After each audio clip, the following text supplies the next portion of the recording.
The human mind is very strange. His nature is strange. Today I'll talk about one of the natures of the human mind. We don't know why we have bad thoughts, but we keep having bad thoughts. Mind is our greatest friend and mind is our greatest enemy. When we follow the will of the mind leads us astray. But when we can bring the mind under control, we can have everything in life. So, we should try to stop the bad thoughts that come to our mind.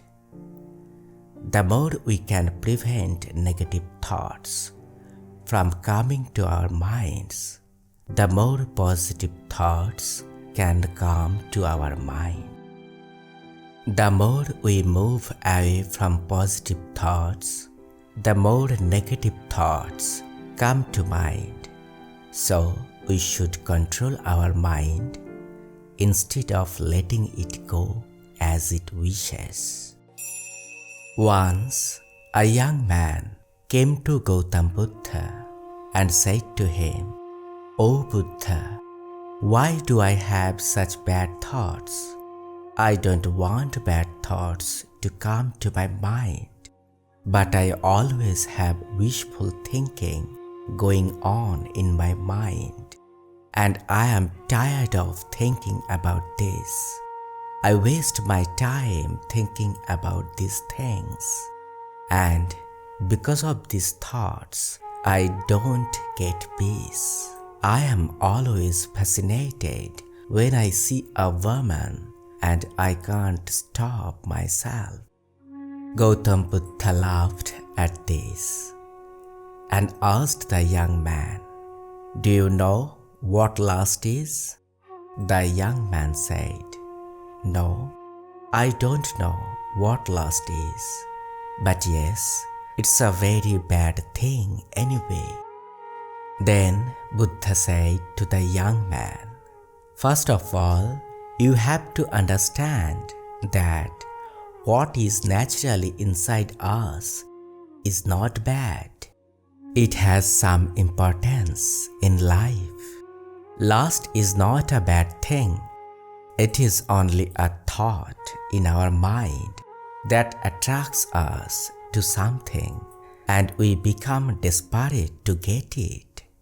For example, if you have little wealth, you desire to have it, then desire is nothing but a form of deficiency. When it is physical, we come under the control of lust." The young man said to Buddha, "I understand the meaning of lust, but you tell me where this lust comes from and how it comes." Then Buddha said, "Desire or lust does not come from anywhere. It is within us, and it needs to exist. Only then will the human race expand." The young man said, "You say it is inside us and we need it. So why do people say it is wrong?" Buddha said, "That is the problem. Common people misinterpret it and try to hide it. Lust is not wrong, but it is wrongly applied.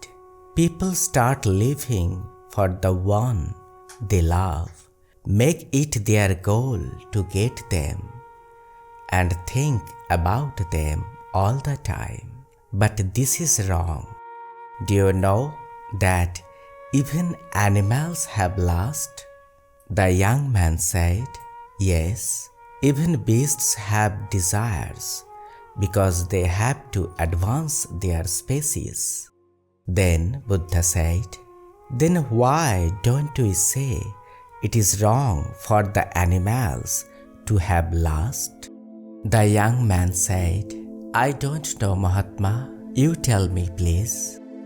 Gautam Buddha then said, "It is because animals do not exercise lust in any other way than to produce babies.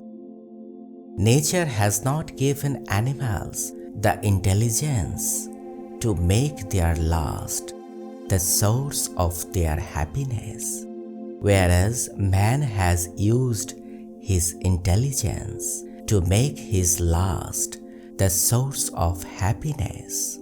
We humans have made our lust the key to our happiness. Nature has given us the lust to increase race, but people have made it the goal of their lives. It is wrong to enchain oneself of lust in this way." Buddha said, "Let me tell you a short story so that you will understand the matter better." Gautam Buddha began to tell the story. There lived some disciples in an ashram. There was a river in the village where they went to bathe, and a disciple used to go begging by the river every day. One day, the disciple saw a young man standing behind a tree by the river. He then approached the young man and asked him, "Brother, why are you hiding behind this tree?" The young man said, "For nothing." The disciple followed the young man's gaze and saw some girls bathing in the river and filling water into their pitchers.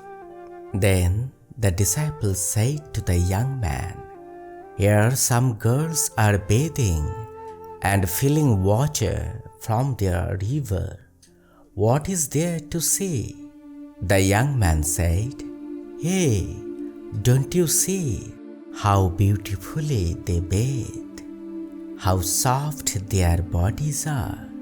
How beautiful they look? How beautifully their hair sways below their waists?"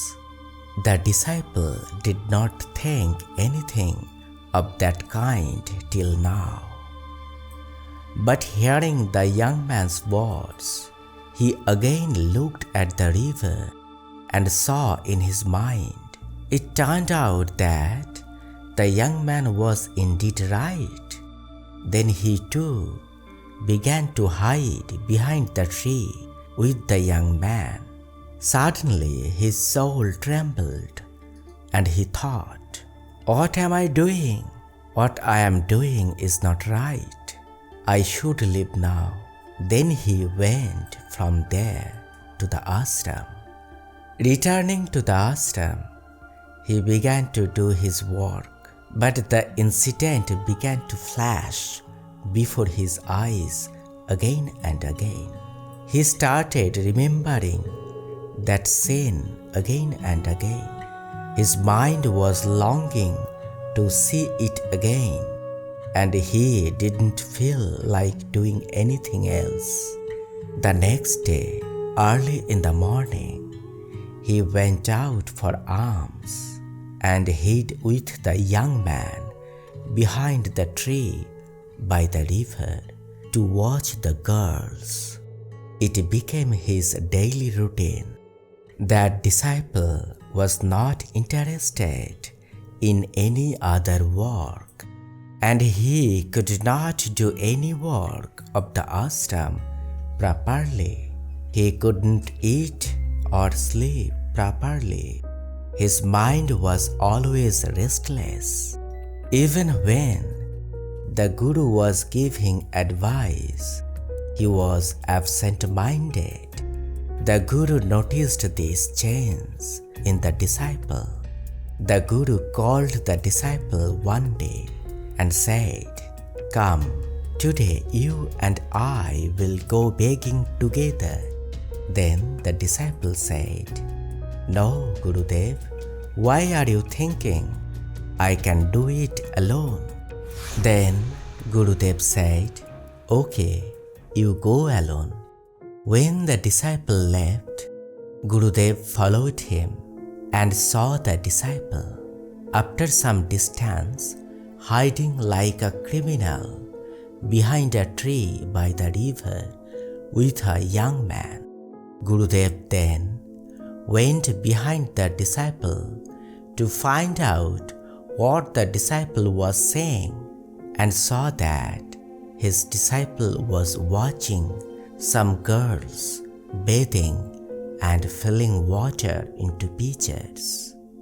Then Gurudev said to him, "Will you take alms from these girls?" The disciple was startled at the sound of the Gurudev's voice and began to tremble and sweat with fear, as if he had committed some great crime. The other young man ran away in fear. The disciple was scared and could not say a word, and he could not even make eye contact with Gurudev.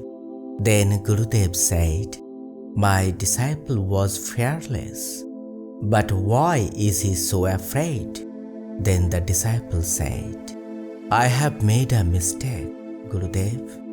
I have done wrong by listening to that young man. Forgive me." Then Gurudev said, "Remember this and know that as you sow, so you shall reap." Then they returned to the ashram. Then the disciple started doing all the work attentively and gave up going through that road. He used to beg in the other direction, but gradually anger started to grow in his heart, and he was always angry with other disciples. Again, there was a change in his behavior, and he was neither eating nor sleeping properly. One night, Gurudev came to him and said, "You have not kept your promise again." Then the disciple fell at Gurudev's feet and began to cry and said, "Even if I try, I cannot keep my mind still. I can't keep my promise. My mind is not under my control. I can't control my mind. What shall I do now, Gurudev?" Then Gurudev took the disciple to the garden and said to the disciple, "Look how the water is flowing through that canal. Can you stop the ever-flowing stream of water?" The disciple said, "Yes, I can." The disciple saw a lot of soil and stones lying by the canal. He then began to pick up the clouds of earth and stones and threw them into the mouth of the canal. The flow of water stopped for a moment, but then began to flow over the rocks. Gurudev said, "You said you can stop?" "Yes, I can," said the disciple. Then the disciple took a big stone and threw it into the mouth of the canal, and the water stopped coming.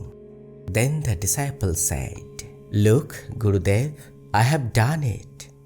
Gurudev smiled and said, "See, in a little while, the water will flow over the rocks or make a new path." After a while, it happened. Now the disciple said, "Gurudev, I can't stop it anyway." Then Gurudev smiled and said, "This is what is happening to you. No matter how hard I try, I can't stop the bad thoughts that come to your mind."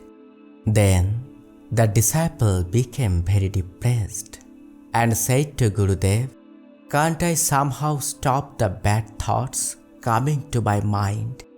Then Gurudev said, "Let us see where the water is coming from in this canal. Then they went and saw that the water was flowing into the canal from the river where the disciple used to stand watching those girls filling water into the pitchers. Here the mouth of the canal was very narrow. Gurudev said, "Well, can you stop the water coming from this river?" Then the disciple stopped the flow of water by throwing big stones and the clouds of earth near the mouth of that canal. Gurudev said, "Then what will happen to the trees in the garden?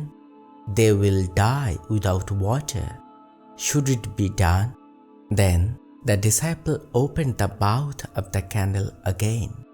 Gurudev said, "Well, what if we let all the water in this river flow towards the garden?" The disciple said, "Then all the trees will die." Gurudev smiled and said, "You must understand that we should not withhold anything.